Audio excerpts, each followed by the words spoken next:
નમસ્કાર વિદ્યાર્થી મિત્રો, કેમ છો? મજામાં? ત્યારે આપણે ધોરણ 11 એસએસસી વિષયમાં આગળ અભ્યાસ કરવાનો છે. તો વિદ્યાર્થી મિત્રો, આપણે જે છે કે ચેપ્ટર નંબર 2 માં અભ્યાસ કરીએ છીએ. છેલ્લે આપણે શેનો અભ્યાસ કર્યો છે? તો છેલ્લે આપણે કંપની સેક્રેટરીને લગતી જોગવાઈઓ હતી. કંપની સેક્રેટરીને લગતી જે છે ઘણી બધી બાબતોનો અભ્યાસ કર્યો. તો હવે આપણે અત્યારે આ કંપની સેક્રેટરી ની શું સત્તા હોય, એની જવાબદારી શું છે, એની મર્યાદા શું છે, એ આપણે સમજવાનું છે. જેમ કે આની પહેલા આપણે કાર્ય જોયા, એની ફરજ જોઈ. હવે સત્તા, જવાબદારી અને મર્યાદા આપણે અહીંયા જોવાની છે. તો સેક્રેટરીની સત્તા શું છે?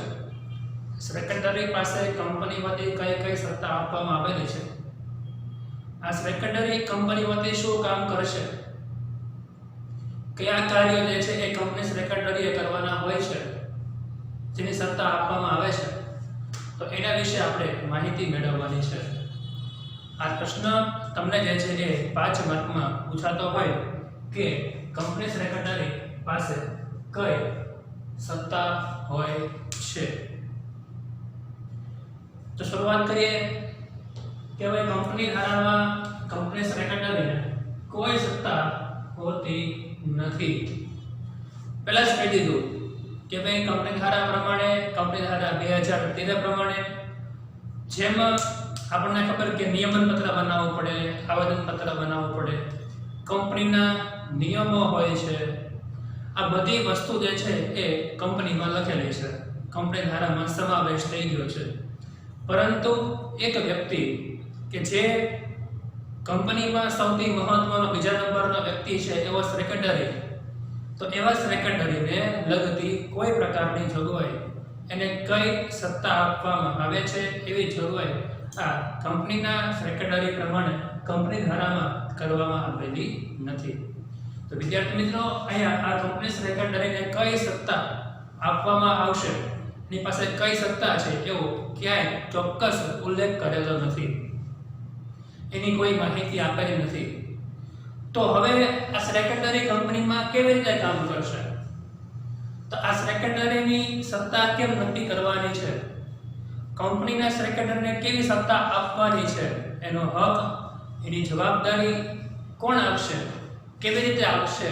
આ થોડી પ્રક્રિયા જે છે સમજીએ અને પછી એની સત્તા શું રહેલી છે એ આપણે સમજીએ. પરંતુ આ ખાસ નિયમન પત્રમાં આ અંગેની જોગવાઈ કરવામાં આવે છે કે જ્યારે કંપની પોતાના નિયમન પત્ર બનાવે છે, એ સમય દરમિયાન નિયમન પત્ર બનાવતી વખતે કંપની કેવી રીતે કાર્ય કરશે એને બંધારણ નક્કી કરે છે અને એના આધારે કંપનીએ કાર્ય કરવાનું હોય છે. એમાં સંચાલક મંડળ, કંપનીના કર્મચારી, કંપનીના શેરહોલ્ડરો અને સેક્રેટરીથી માંડીને દરેક વ્યક્તિની કાર્યની સત્તા અને જવાબદારીનો ઉલ્લેખ કરેલો હોય છે. એવી રીતે જ્યારે કંપની નિયમન પત્ર બનાવે છે, ત્યારે કંપનીના સેક્રેટરીને કઈ સત્તા આપવાની છે, કંપનીનો સેક્રેટરી કઈ સત્તાને આધારે પોતે નિર્ણય લઈ શકે છે, કંપનીનો સેક્રેટરી કઈ સત્તાને આધારે કાર્ય કરવાનું છે, આ બધું જ જે છે એ નિયમન પત્રની જે જોગવાઈ કરવામાં આવી હોય એ મુજબ કરવાનું હોય છે. ટૂંકમાં નિયમન પત્રમાં આપેલી જોગવાઈ પ્રમાણે કંપનીના સેક્રેટરીએ કાર્ય કરવાનું હોય છે. અને જો આમાં કોઈ ઉલ્લેખ ન હોય તો પાછો અલ્પવિરામ આવ્યું. પહેલા શું કીધું કે ભાઈ કોઈ સત્તા જ નથી, એવું કઈ સ્પષ્ટ જ નથી. પણ કેમાં? કંપની ધારામાં, કંપની ધારા 2013. પછી કીધું કે જો કંપની પોતાનું નિયમન પત્ર બનાવે અને જો એમાં જોગવાઈ આપેલી હોય તો એ પ્રમાણે કામ કરવાનું છે. પાછું કીધું કે ભાઈ કોઈ કંપનીને જે છે એ કોઈ સત્તા આપવામાં કંપની સેક્રેટરીને નિયમન પત્ર પ્રમાણે જે જોગવાઈ આપેલી છે એ જોગવાઈ પ્રમાણે એને કામ કરવાનું છે. પરંતુ જો એ નિયમન પત્રમાં સંચાલક મંડળ પ્રમાણે કંપની સેક્રેટરીએ શું કામ કરવાનું છે એની સત્તા નથી આપેલી, તો શું કરવાનું? તો હવે પછી આવે છે સંચાલક મંડળ. આ સંચાલક મંડળ શું કરશે? તો અહીંયા સંચાલક મંડળ આ અંગેનો ઠરાવ જે છે એ કરવાનો હોય છે. તો અહીંયા અંતે સંચાલક મંડળ નક્કી કરશે કે કંપની સેક્રેટરીને શું કામ કરવાનું છે, કંપની સેક્રેટરીને કઈ સત્તા આપવાની છે, એવું ખાસ જે છે એ કંપનીના સેક્રેટરી દ્વારા નક્કી કરવામાં આવતું હોય છે. ટૂંકમાં સમજાઈ ગયું કે જો કંપની ધારામાં તો કોઈ સત્તા છે જ નહીં, પણ જો નિયમન પત્ર પ્રમાણે જોગવાઈ હોય તો એ સત્તા પ્રમાણે કામ કરવાનું. જો નિયમન પત્રમાં સત્તા ન હોય તો સંચાલક મંડળ નક્કી કરશે અને ઠરાવ પસાર કરીને સેક્રેટરીને અલગ અલગ પ્રકારની સત્તા આપવાનું હોય છે.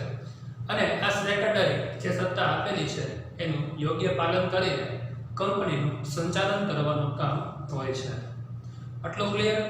તો હવે આપણે એ સમજવું જોઈએ કે આ નિયમન પત્રમાં અથવા તો સંચાલક મંડળ કંપનીના સેક્રેટરીને શું સત્તા આપે છે, એની પાસે કઈ કઈ સત્તાઓ રહેલી છે, એ આપણે હવે 5 માર્કના મુદ્દામાં લખવાનું થશે. શરૂઆત કરીએ. સૌપ્રથમ પહેલો મુદ્દો,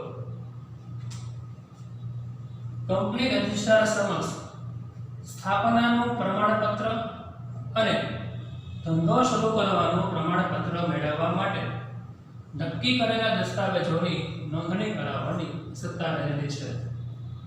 હવે આપણે આની પહેલાના મુદ્દામાં એવું સમજી ગયા છે કે ભાઈ કોઈ કંપનીની સ્થાપના કરવી હોય એ સમય દરમિયાન એને કંપનીનું સ્થાપના પત્ર અને બીજું જે છે એ કંપનીનું નોંધણી કરવાનું પત્રક જે છે એ બે રજૂ કરવા પડતા હોય છે. ખાસ યાદ રાખજો, અહીંયા એનું સ્થાપના પ્રમાણપત્ર અને ધંધો શરૂ કરવાનું પ્રમાણપત્ર, આ બંને દસ્તાવેજો જે છે એ તૈયાર કરવા પડે છે. તો કંપની સેક્રેટરીનું શું કામ છે? પહેલા તો અહીંયા એનું કામ છે આ પ્રમાણપત્ર તૈયાર કરવાના છે. એમાં જેટલી જરૂર પડે એટલી જરૂરી વિગતો લખવાની છે, બધી માહિતી ઉમેરવાની છે. ત્યારબાદ આ પ્રમાણપત્ર તૈયાર થઈ ગયા પછી, પ્રમાણપત્રમાં વિગતો લખાઈ ગયા પછી આ દસ્તાવેજોની નોંધણી કરીને અહીંયા કંપનીના રજિસ્ટરને જે છે એ આ પ્રમાણપત્ર રજૂ કરવાના છે. કારણ કે જે કોઈ પણ સમય દરમિયાન કોઈ શેર હોલ્ડર હોય, કોઈ ડિબેન્ચર હોલ્ડર હોય અથવા તો કોઈ જાહેર જનતા આ કંપની જે છે એ સાચી છે કે ખોટી છે એના પ્રૂફ માટે આ દસ્તાવેજો મહત્વના છે. તો કોઈ શેર હોલ્ડર જે છે એ રજિસ્ટર ઓફિસથી કંપનીના દસ્તાવેજો મંગાવે અથવા માંગે તો એ સમય દરમિયાન આ રજિસ્ટર જે છે એ આ પ્રમાણપત્ર અને ધંધો શરૂ કરવાનું પ્રમાણપત્ર રજૂ કરીને કંપની સાચી છે એવું એ પ્રસ્થાપિત કરી શકે છે, ડોક્યુમેન્ટ આપી શકતા હોય છે. એટલા માટે ખાસ યાદ રાખો, સેક્રેટરી શું કરશે? રજિસ્ટરને આ સ્થાપનાનું પ્રમાણપત્ર અને ધંધો શરૂ કરવાનું પ્રમાણપત્ર આપતા હોય છે. આટલું ક્લિયર? હવે આપણે સમજીએ બીજો મુદ્દો. સેક્રેટરી ઓફિસ વ્યવસ્થાના વડા છે. આપણે સેક્રેટરીનું કાર્ય સમજી ગયા છીએ. એમાં હતું કે ઓફિસ સંચાલન, કાર્યાલય સંચાલન, એટલે આ સેક્રેટરીનું શું કામ છે? તો આ સેક્રેટરી એને જે આપવામાં આવેલી ઓફિસ છે એ વહીવટી કામ છે, એ વહીવટી કામ એને કરવાનું છે. તો આ વહીવટી વિભાગનો એ હેડ છે, મુખ્ય વડો છે. કંપનીનો જેટલો વિસ્તાર છે, કંપનીનું જેટલું કાર્યક્ષેત્ર છે, એનો તમામ પ્રકારનો વહીવટી કાર્ય કરવાનું છે એ કાર્ય સેક્રેટરીનું છે. દસ્તાવેજો નોંધવાના હોય, કોઈ કરાર કરવાના હોય, મિલકતની ખરીદી હોય, મિલકતનું વેચાણ હોય, કર્મચારીની ભરતી હોય અથવા તો અન્ય કોઈ પણ કાર્ય હોય કે સરકારી કાર્ય હોય કે બેંકનું કાર્ય હોય, આ તમામ પ્રકારના વહીવટી કાર્ય જે આવે છે એ બધા એ વહીવટી ઓફિસથી કરવામાં આવતા હોય છે. અને આ વહીવટી ઓફિસનો મુખ્ય વ્યક્તિ એટલે કોણ? કંપનીનો સેક્રેટરી. એણે આ વહીવટી ઓફિસ ચલાવવાનું કામ કરવાનું હોય છે. એટલે તે એ વિભાગનો વડો છે અથવા તો મુખ્ય વ્યક્તિ છે. એને કારણે જુદા જુદા ખાતાઓ ઉપર દેખરેખ અને અંકુશ રાખવાની સત્તા છે. અહીંયા કીધું કે ભાઈ સેક્રેટરી જે છે એ અલગ અલગ ખાતાઓ પર દેખરેખ રાખશે. જેમ કે કંપનીમાં ઘણા બધા ખાતા હોય, જેમ કે ખરીદ ખાતું હોય, વેચાણ ખાતું હોય, નાણાં વિભાગો હોય, કર્મચારી વિભાગ હોય, એમ કેટલા બધા જે છે એ ઉત્પાદન વિભાગ, નાણાં વિભાગ હોય, એમ જેટલા વિભાગો છે એ દરેક વિભાગ ઉપર જે છે એ દરેક ખાતાઓ પર જે છે એને દેખરેખ રાખવાની છે. દેખરેખ એટલે કે એ વિભાગ એ ખાતું એને સોંપવામાં આવેલું કાર્ય યોગ્ય પ્રમાણમાં કરે છે કે નહીં એ દેખરેખ રાખવાની છે. અને કીધું છે અંકુશ રાખવાની સત્તા. તો એ વિભાગના સેક્રેટરીને આપણે અંકુશ રાખવો જરૂરી છે કે ભાઈ જો એ વિભાગમાં કોઈ સમયનો બગાડ થતો હોય, કાચા માલનો બગાડ થતો હોય, તો જ્યાં વ્યવસ્થિત કામ ન થતું હોય ત્યાં યોગ્ય માર્ગદર્શન આપીને, યોગ્ય ધોરણી આપીને, સલાહ સૂચન આપીને એ આ સેક્રેટરી એક વ્યવસ્થિત કામ થાય એટલા માટે અંકુશ રાખતો હોય છે. તો અહીંયા કંપની સેક્રેટરી જે છે એના અલગ અલગ વિભાગો ઉપર દેખરેખ અને અંકુશ રાખવાની એના હાથમાં સત્તા છે, જેથી કરીને કંપનીનું વહીવટી કાર્ય જે છે એકદમ સરળ અને વ્યવસ્થિત ચાલી શકે.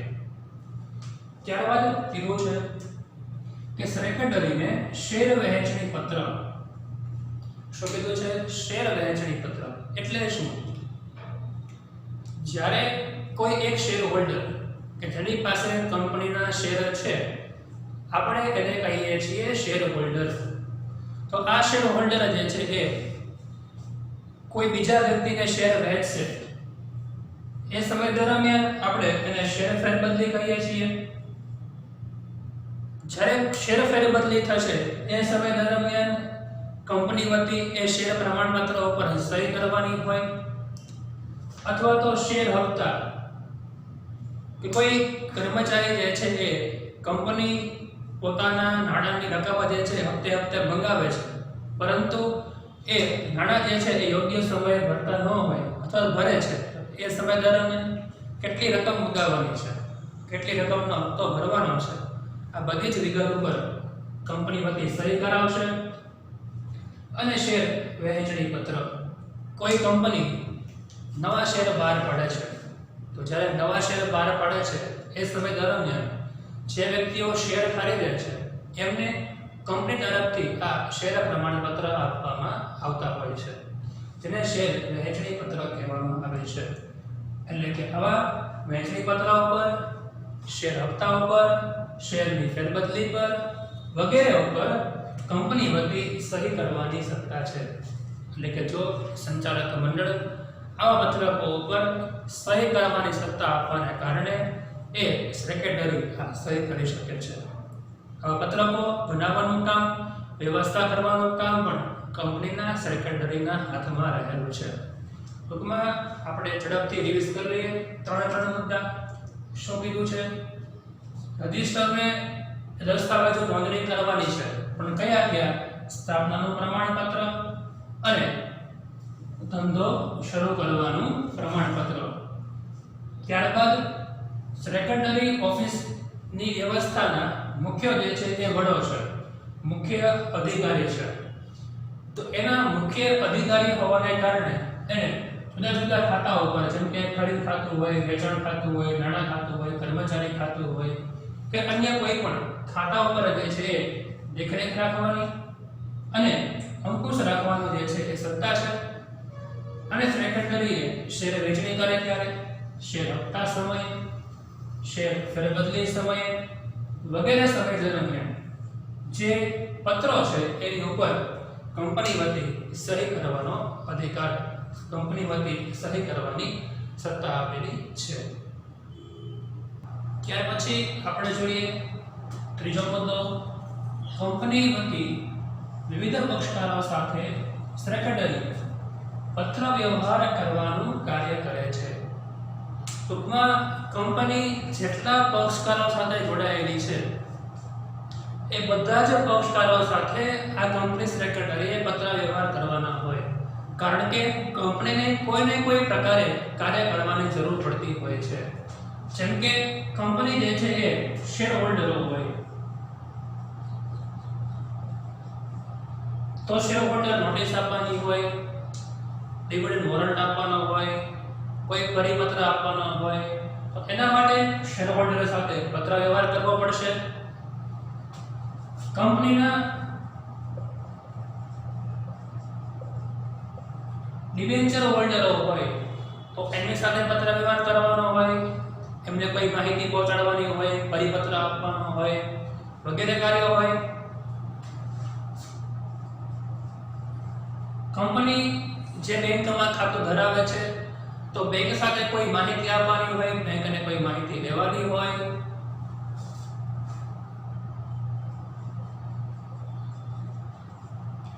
કંપનીના લેણદારો હોય તો એની સાથે વ્યવહાર કરવાનો હોય.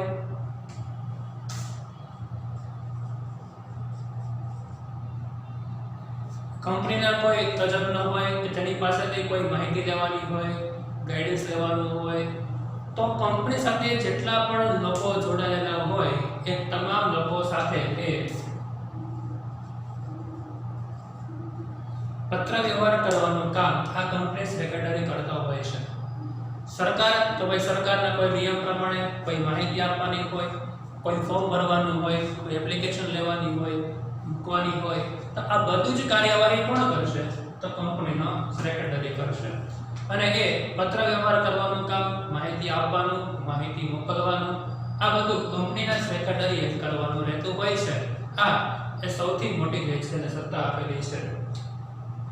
ત્યારબાદ સેક્રેટરીને કંપની વતી એજન્ટ તરીકે કાર્ય કરવાની સત્તા. હવે આ સેક્રેટરી શું કરશે? તો આ સેક્રેટરી કંપનીનો એજન્ટ છે. તો પહેલા એજન્ટ શું હોય એ સમજવું પડે આપણે. એજન્ટ કોને કહેવાય? તો એજન્ટ એ કહેવાય એક માલિક અને ગ્રાહક વચ્ચે એ સેવા પૂરી પાડતો વ્યક્તિ. એકની પાસેથી સેવા લેશે અને બીજા વ્યક્તિને પહોંચાડશે. કંપની પાસેથી વસ્તુ લેશે અને ગ્રાહક સુધી પહોંચાડશે. તો આપણે એને એજન્ટ કહીએ છીએ. તો આ કંપનીના સંચાલક મંડળ જે છે એ શું કરશે? નીતિ નિયમો કરશે.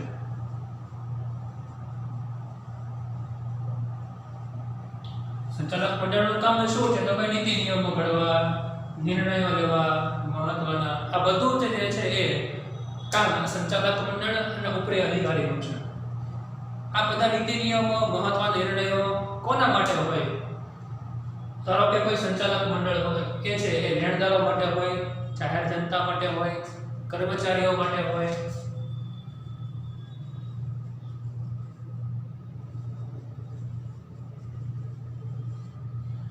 વગેરે સુધી જે છે એ માહિતી પહોંચાડવાનું કામ આ સેક્રેટરી કરતો હોય છે. ટૂંકમાં જે કોઈ પણ નિર્ણય લેવાનો છે એ નિર્ણયની જાણ નીચે સુધી કરવાનું કામ, નીચે સુધી માહિતી પહોંચાડીને કામ લેવાનું કરવાનું કામ આ કંપનીના સેક્રેટરી દ્વારા કરવામાં આવતું હોય છે. એટલા માટે આ કંપનીના સેક્રેટરી એજન્ટ તરીકેનું કાર્ય કરે છે.